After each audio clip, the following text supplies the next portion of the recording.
코코? 코코? 오늘도 나는 코코에게 간식을 챙겨주기 위해 부르고 있다. 흥부? 코코를 불렀는데 흥부가 와버렸다. 얼마 전까지만 해도 코코만 나에게 다가왔지만 이제는 흥부도 나에게 잘 다가온다.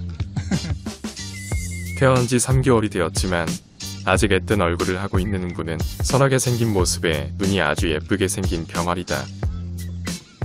나와 친하게 된 지는 아직 얼마 되지 않아서인지 흥부는 쉽게 나에게 다가오지 못한다. 흥부? 친하게 지내려면 어쩔 수 없이 오늘도 흥부에게 공물을 바쳐야 할 것 같다. 다른 때보다 흥부가 모이를 먹을 때는 스킨을 하기가 쉬워진다. 몇 번의 시도 끝에 드디어 흥부를 내 손목에 올리는 걸 성공했다. 닭을 포함한 조류들은 사람이 자신의 몸을 만지는 걸 좋아하지 않기 때문에 처음에는 이렇게 스스로 다가오게 만들어야 한다. 흥부 맛있어? 응? 코코 왔어? 흥부보다 서열이 아래에 있는 코코는 쉽게 다가오지 못한다. 사람들도 함께 식사를 하고 나면 친해지듯이 동물들도 함께 먹이를 먹다 보면 친해지는 걸 많이 봤다. 흥부가 무서워서 쉽게 다가오지 못하는 코코.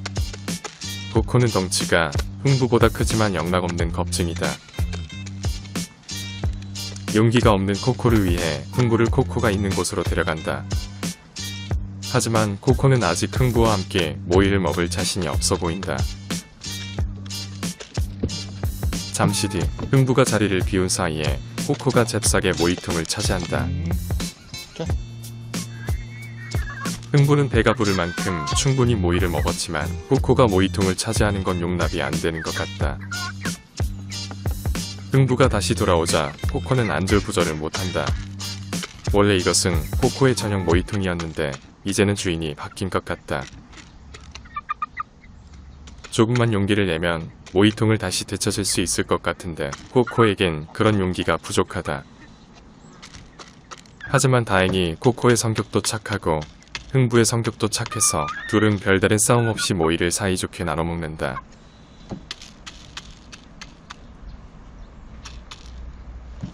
결국 배가 부른 흥부는 자리를 비켜주고 코코는 모이통을 되찾을 수 있었다.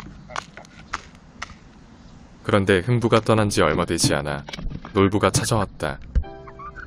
코코는 놀부를 보자마자 황급히 도망간다.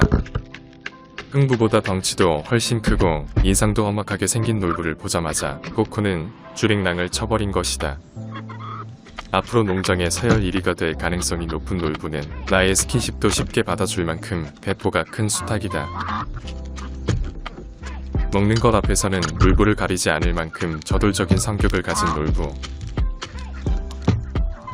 잠시 뒤 모이통에 미련이 남은 코코는 되돌아왔지만 놀부가 무서워 가까이 오지 못한다.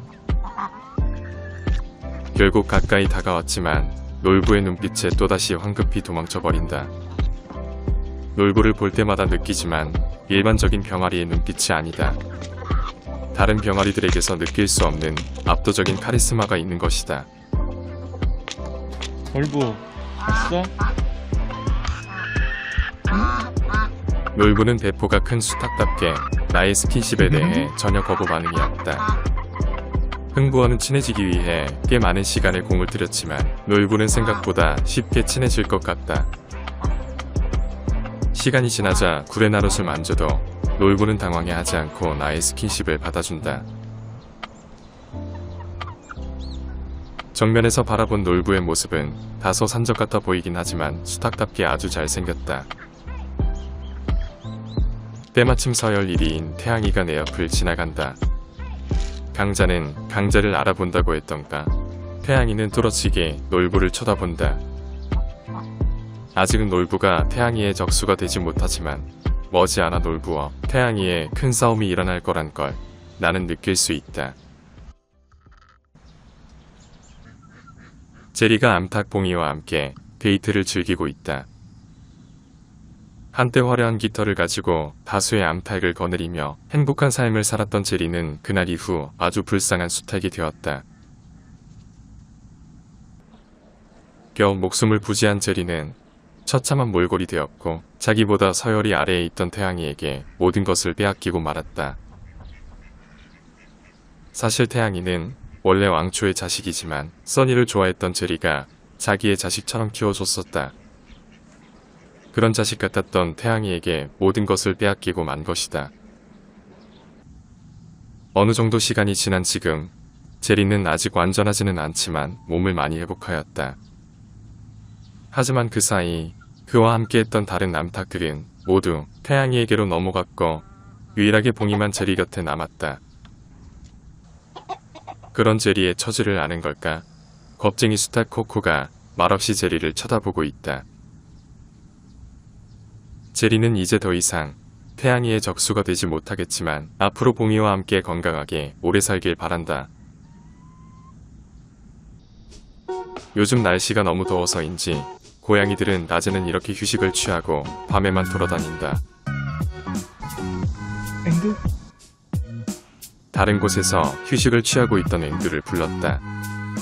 앵두가 다가오자 함께 있던 흥부가 다른 곳으로 도망간다. 앵두는 내가 부르면 언제든지 다가오는 아주 착한 고양이다. 포도는 길고양이 출신인 왕바리와 굉장히 친한 사이이다. 하지만 이들이 처음부터 친한 사이는 아니었다. 1년 전 처음으로 만난 왕바리의 첫인상은 그야말로 뻔뻔스러운 고양이였다.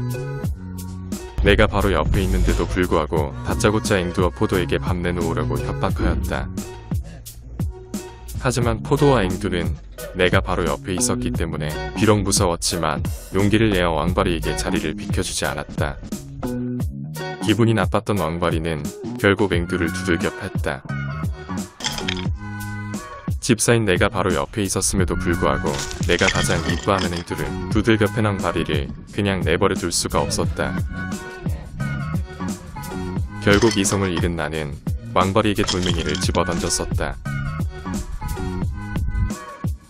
세월이 흘러 1년이라는 시간이 지났고 왕바리는 앵두와는 그럭저럭 친한 사이가 되었지만 포도와는 둘도 없이 친한 사이로 발전했다. 처음에는 힘으로 눌러 이곳에서 대장 고양이처럼 행동했지만 삼시세끼를 함께 먹다 보니 나중에는 서로 친해져서 진짜 가족 같은 관계가 된 것이다. 흥부가 또 모이를 달라고 찾아왔다.